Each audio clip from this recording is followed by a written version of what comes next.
నశించాలి మతోన్మాదం, నశించాలి మతోన్మాదం, వర్ధిల్లాలి ప్రజాస్వామ్యం.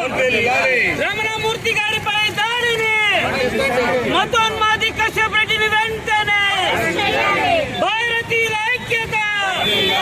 నశించాలి మతోన్మాదం, వర్ధిల్లాలి ప్రజాస్వామ్యం. తరిమి కొడదాం మతోన్మాదులని, తరిమి కొడదాం మతోన్మాదులని.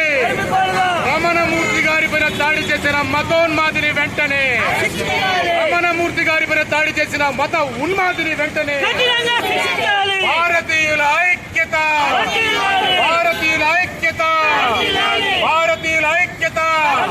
తరిమి కొడదాం మత ఉన్మాద. అందరూ మహానుభావులు, అందరికీ ఆత్మీయ సలాం. నిన్న ఏదైతే విశ్వ మహానగరమైనటువంటి హైదరాబాద్లో మతోన్మాది చేసినటువంటి ఒక దుశ్చర్య సభ్య సమాజం తలదించుకునే విధంగా జరిగింది. ముఖ్యంగా విజయ విహారం సంపాదకులు జై భారత్ జాతీయ ప్రధాన కార్యదర్శి అయినటువంటి రమణమూర్తి గారిపై ఈ బీఆర్కే లో మతోన్మాది కశ్యప్ రెడ్డి అనే ఒక వ్యక్తి ఉద్దేశపూర్వకంగా దాడి చేయడాన్ని ఈరోజు ప్రజా సంఘాలు, లౌకికవాదులు, దేశ ప్రజలందరూ కూడా ముక్త కంఠంతో తీవ్రంగా ఖండిస్తూ ఏదైతే దేశ ద్రోహి అయినటువంటి కశ్యప్ రెడ్డిని కఠినంగా శిక్షించాలని ఈరోజు తిరుపతి మహానగరంలో ఈరోజు డిమాండ్ చేయడం జరుగుతోంది.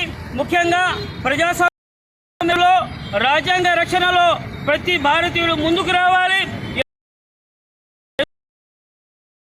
అసాంఘిక శక్తులు, అటు ఈ దేశ ద్రోహులు, ఈ దేశ అసలైనటువంటి ఉగ్రవాదులు మతం ముసుగులో, కుల ముసుగులో, ప్రాంతాల ముసుగులో, పార్టీల ముసుగులో ఈ దేశాన్ని, ఈ దేశ ప్రజల మధ్య, మనుషుల మధ్య, మతాల మధ్య చిచ్చు పెట్టి కుంపట్లలో మతాల మంటల్లో చలిగాచుకునే ప్రయత్నాలు చేస్తున్నటువంటి తరుణంలో దేశాన్ని, దేశ ప్రగతిని, దేశ అభివృద్ధిని, భవిష్యత్ తరాలను బాధ్యత మన మీద, అందరి మీద ఉందని గుర్తు చేస్తూ, ముఖ్యంగా ఏదైతే నిన్న రమణమూర్తి గారి పైన చేసినటువంటి దాడిని తీవ్రంగా ఖండిస్తూ ఆ యొక్క మతోన్మాది అయినటువంటి కశ్యప్ రెడ్డిని తీవ్రంగా కఠినంగా శిక్షించాలని డిమాండ్ చేస్తున్నాం.